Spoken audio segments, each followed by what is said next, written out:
Professor India in the mountain on a tea plantation. However, not all is what it seems, and an unusual turn of events takes place. Please share a story with me.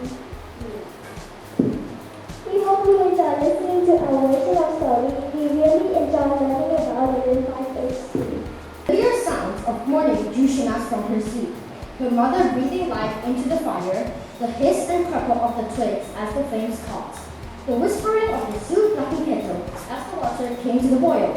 Shanaz took a bowl of sweet tea outside and stood beside the rough road in the blue morning. It was cold. Shanaz shivered, held her shawl tightly around herself. As the stars went out, small squares of light appeared on the dark hillside above her as lamps were lit in the village.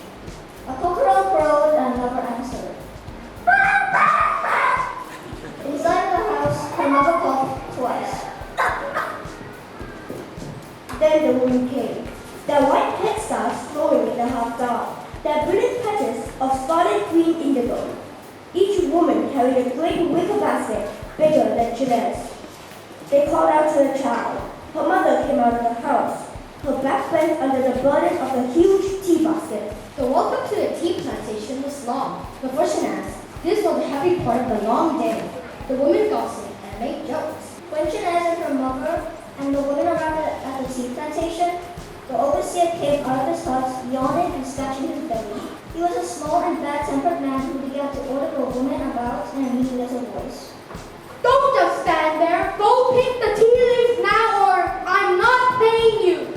The women found their places and began plucking the tender leaves and buds and tossing them over their shoulders into the great wicker basket.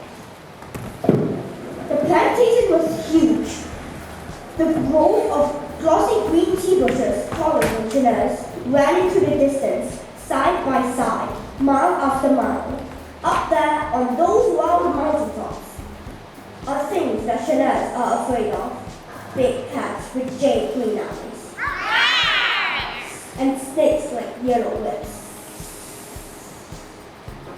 As usual, the monkeys came down into the plantation late in the morning. Shanaz knew they had arrived when she met the overseer shouting at the crazy man and beating a tin cooking pot with a stick to drive them away.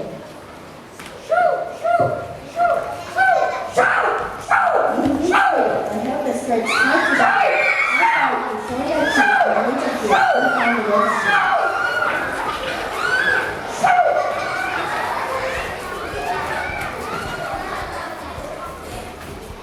The big male monkey that Shanaz called Raja came first. Then after him, the younger males, and after them, the mothers with the babies hanging beneath them or riding on their backs like jockeys. Shanaz grabbed her lunch bag and followed them. Shanaz and the monkeys met in the usual place, a place where the endless rows of tea bushes were broken by a jumble of rocks. After a while, the young monkeys left their mothers and came over to them. The young monkeys climbed to her shoulder and groomed her thick dark hair with their long delicate fingers. The mother relaxed, trusting her. Raja stalked her on a tree shadow, watching everything. There was less talk on the way home. The woman's tiredness was like a cloud around her. Shanaz's mother coughed was worse. Once or twice, she stopped walking and pressed her hand onto her chest. Shanaz! Shanaz awoke. There was no trouble from the fire, no perfume of sweet tea. Shanaz, come here, child. The cough was hard and sharp like a stick breaking. Her mother's face was cold, but also wet with sweat. Shanaz, I am sick, child. I do not think I can work today. Shanaz ran to the tonic road when she heard the woman coming. Two came to the house, her Aunt Shammy and one another. They spoke to her mother, fell before him, and spoke to each other. Shanaz knew that if her mother could not work, there would be no money. With no money to pay for a doctor, her mother would not get better. When her mother was asleep again, Shanaz pulled the great tea basket to the door. Thanks like this, she began the long walk to the plantation. She dragged the heavy basket along the roads until she saw Aunt Shammy plucking the bushes and dropping the leaves onto her shoulder into the basket. Shanaz pulled her basket up the slope. Before she could reach Shammy, a shadow fell around her. She looked up, the overseer stood above her, his hand on his hips. Shanaz put the basket on the ground and pulled leaves from the nearest bush as high as she could, grabbing any leaves as she could reach, desperate to fill the basket. The overseer laughed, an ugly laugh full of brown teeth. He caught the Come on, look at this silly child. Who thought she could pick tea from bushes which were taller than herself. And he kicked Shanaz's basket, spilling the sad and dusty leaves onto the ground. Shanaz looked up into the face of her Aunt Shanny, but there was no help there. Shanaz dragged the empty basket down to the shade of the tree, which grew out of the rocks. And when she got there, she sat on the left with her head in her hands. She cried for a long time. Then she rubbed her wet eyes with the backs of her hands and looked up. The monkeys were sitting in a circle of shade watching her. They were all watching her. Raja himself, looking at her as his old head tilted carelessly. She told them everything, just because there was no one else to tell. When she had finished, there was stillness and silence in the shade for a few moments. And then Raja walked through the tree shadow towards her. He put his long fingers on the rim of the basket and felt along it carefully. Then, without moving his head, he gave a sharp, harsh cry. Instantly, several of the adult monkeys leapt across the clearing, grabbed the basket, lifted it, and then, with amazing strength and speed, carried it up and over the jungle rocks towards the slopes of the mountain. Higher and higher they went, Raja leading in a very short time. They and the basket had vanished into the clouds, far above the planting. Shanaz was shocked. She stood watching the monkeys go, and then sat, feeling terribly tired. The young ones came to her. She soothed her asleep. She was awakened by a great outburst of screeching and weeping.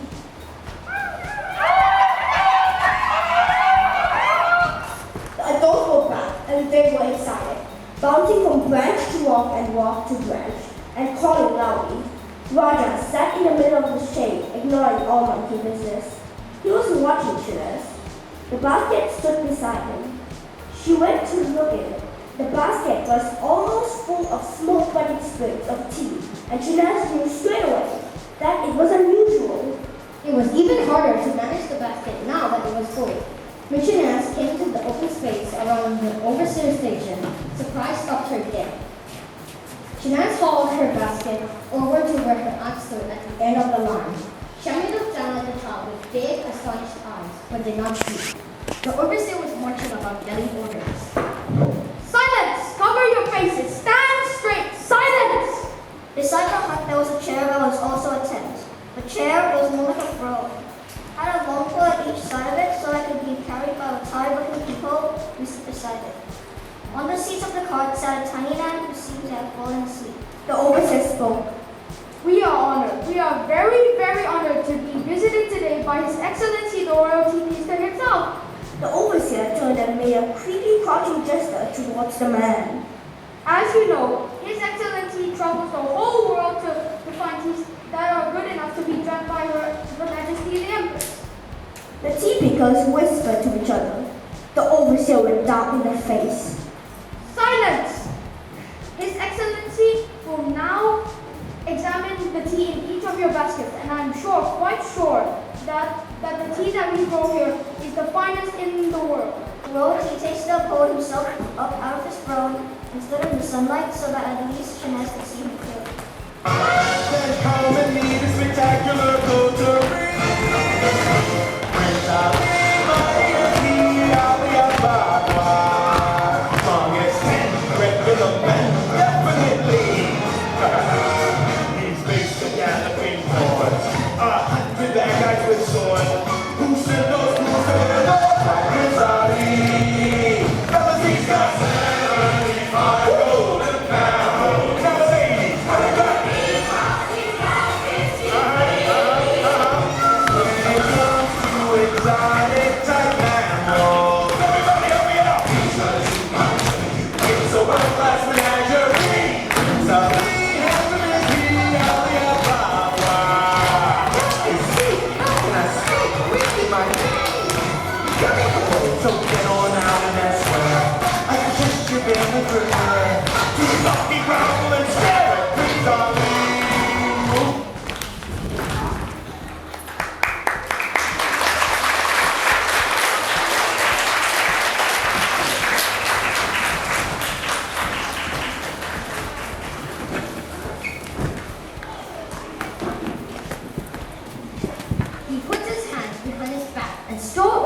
first tea picker.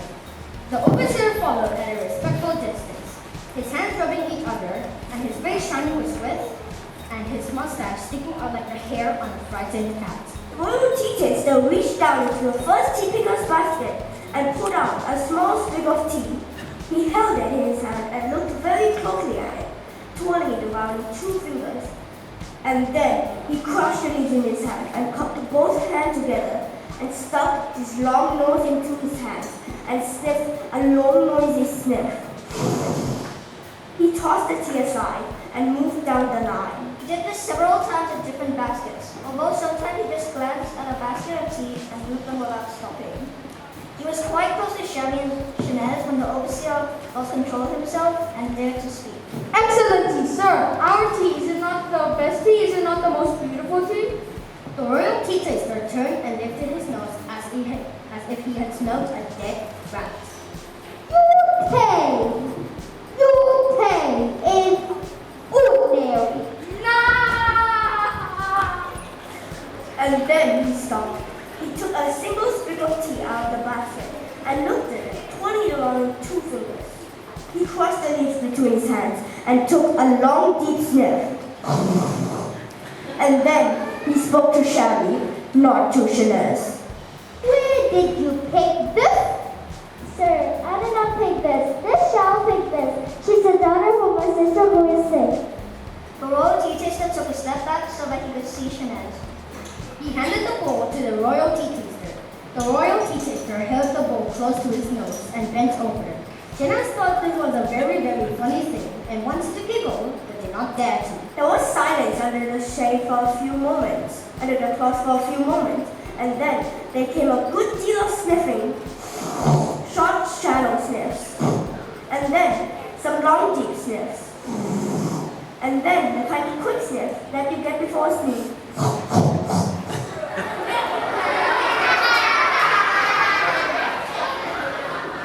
When Shanez saw his face, the royal tea taster no longer looked stern. He looked like a man who just seen an angel. He opened his mouth and slightly drew in more air.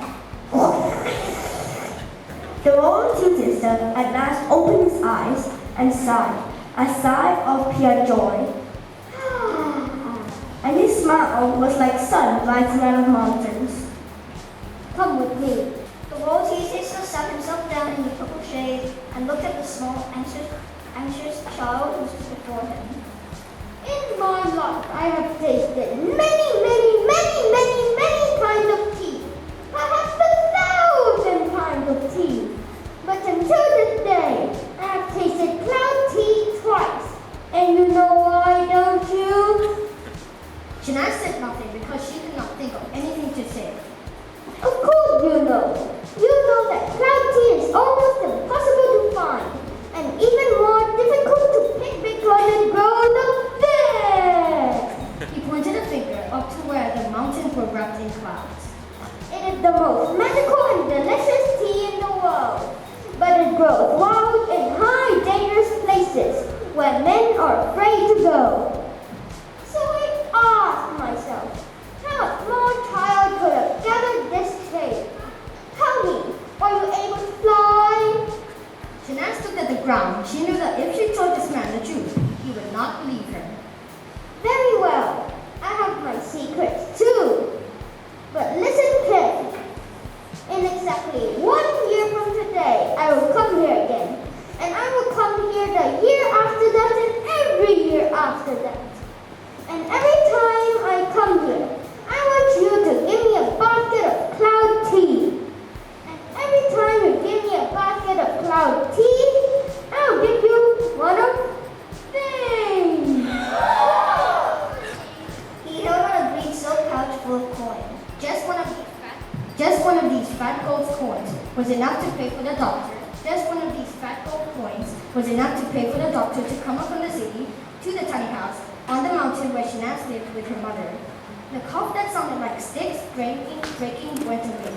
But Shanaz's mother did not go back to the plantation every day to work under the hot eye of the sun. There are only 3 people in the world who drink cloud tea. One of them is a very small woman who is called the Empress. of all known world and other bits that have not been discovered yet. The other two are retired teachers and her daughter who live in a village at the foot of a mountain whose tops is lost in clouds. Wind is from the east, and the sun is from the west, and the sand in the glass is bright. Come on now, stop on by, hop a car and fly to another Arabian night.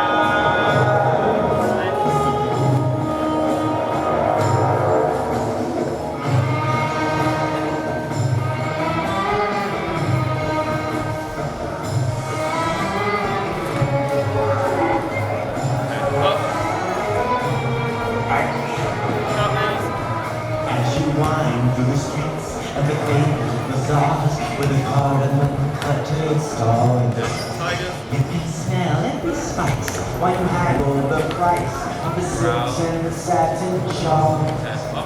Oh, the music that plays as you move through a maze in the haze of your pure